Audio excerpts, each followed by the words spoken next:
guys, it's Steph and I am back again for the nth time because my New Year's resolution is to actually commit to this YouTube channel. So it's currently a few days before the New Year and I thought what better way than to seize the year or carpe diem, but then carpe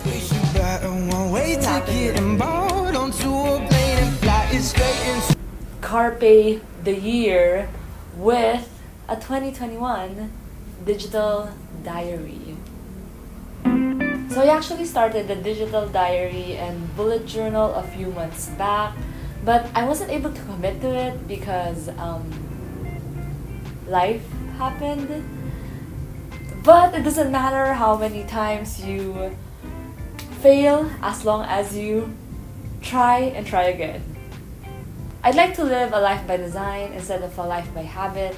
I'd like to, happen to life instead of life happening to me. So with this, let's plan 2021 to be our best year yet. Best year yet. Yeah, I should end on a high note. So whether you have your own digital journal or a paperback journal, let's plan the year together. But if you want to follow along with me, I made my template downloadable and you can click the link in the description down below. So let's start. When you click the link in the description, it will lead you to this Dropbox link. Just click export, open in app, and choose Good Notes. And import as new document. And now we're ready to roll. So before we start, let me introduce to you these hyperlinks I made for easy navigation. So here you can see when you press goals, you go to goals, and every time you want to come back, you just have to press 2021 and you're back at the table of contents. You can click the header or the title of the section and it will also lead back to the home page. And if you click onto this huge 2021 on the home page, it will lead to the reflection page. Just make sure that when you're clicking on the hyperlink, you are in viewing mode and not on pen mode because the links won't work on pen mode. Okay, so let's start. For the front page, I left this blank and you can fill it up with anything you'd like. Maybe your name, or maybe a quote that you would like to envision 2021 with.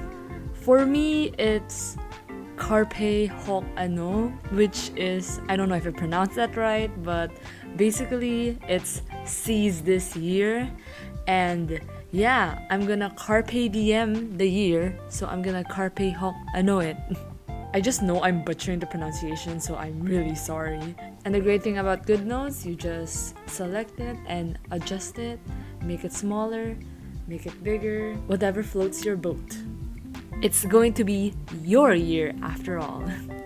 Next is this sort of reflection page, and I know 2020 wasn't the best for everyone, but it was memorable to say the least, and I think it would be great if we could just have one word to sum it all up, and from there we could have the one word we'd like our 2021 to be. Like one word or a phrase that we would resonate with for the rest of the year. So that whenever you open it up, you're kind of reminded that, ooh, I was this and now I have to be that. I don't know, I just feel like it would be a fun exercise for everyone. So for this part, I thought it looked a bit empty, so I added some emojis that described clarity and consistency, I think. These are my two favorite emojis, like that side-eye and that sparkle. It really encapsulates the year for me, in my opinion. Now, here's a tip. So if you want to just select the handwritten part, you can actually deselect it in the select tool. You can just turn it off so that I'll just be selecting achieving consistency and leaving the eye emoji, which is a text box, alone. And just turn it on again when I need to select them together. And that is one of my favorite parts about Good Notes. It's very efficient. And now we go on to the year overview, 2021 as a whole. And what I like to do in this page is to highlight the holidays in green. I'm actually a freelancer, so unless somebody tells me, I actually forget when the holidays are, but I need to remember because I have to stop scheduling meetings on holidays. Other than being unmindful of holidays, I am also very forgetful of birthdays. So I decided to highlight people's birthdays in red and add some emojis because, I don't know, emojis are really cute. Oddly enough, I have a lot of friends who have birthdays in July.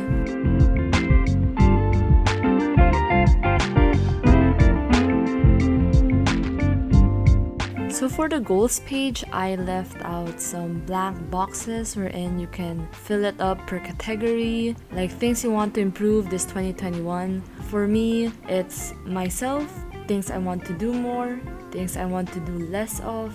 I want to also focus on my career, my relationships, my hobbies, and finances. But you can fill it up like with whatever you would want. And after I set all my categories, I break them down into the actual steps I want. Like, how do I improve myself? So I have to be more organized. But I don't think that's a good goal because it sounds so vague. So what I wrote instead was keep an audit schedule, in the sense that once a week I shall audit like the photos on my phone. Is everything organized? Is my money tracker on track? So I think that's a more attainable goal. And for the circles, we can just copy and paste it.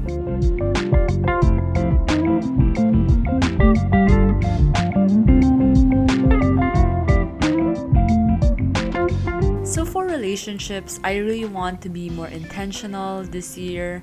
If 2020 has taught me anything, it's who my real friends are. Oof, some tea, but I won't spill it today. But you get what I mean. Without the pretense of our old normal daily life, there were no relationships by default, there were no relationships by habit, only relationships you chose to make time for. Like I said, 2020 was full of clarity. So with that, I'd like to be more intentional with my friends and also make time to date my friends.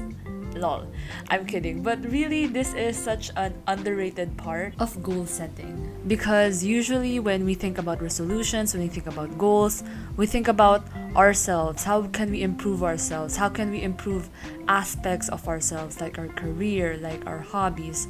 But what about our relationships to other people? And the thing is, I'm pretty guilty of not making enough time for the people in my life. So that's something I'd like to change in 2021. I want to block out some parts of my calendar just to socialize, because we are humans and we need connection, you know? We need connection to stay alive, whether we like it or not. Now that we have our goals set up, it's time to fill up these circles. What are they for, Steph? Well, they're actually anything you want them to be. It's 12 circles, so it could also be like a theme per month or a memory per month. Or you can fill them all up at once right now. But what I'll do is put a quote that I like, that I want to resonate with for the first month of 2021. And now for the diary. So here's a tip to write nice big letters. Don't write it big. Write it small first so that you have more control of the strokes. And then just select it and stretch it out. And doesn't that 01 look nice? And now I just filled this up.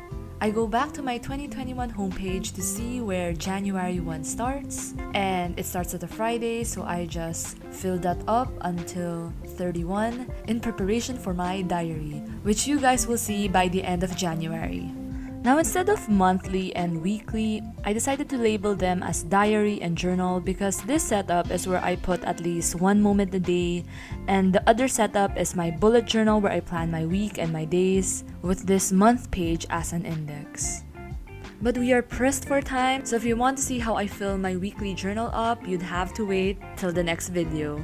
So make sure to subscribe.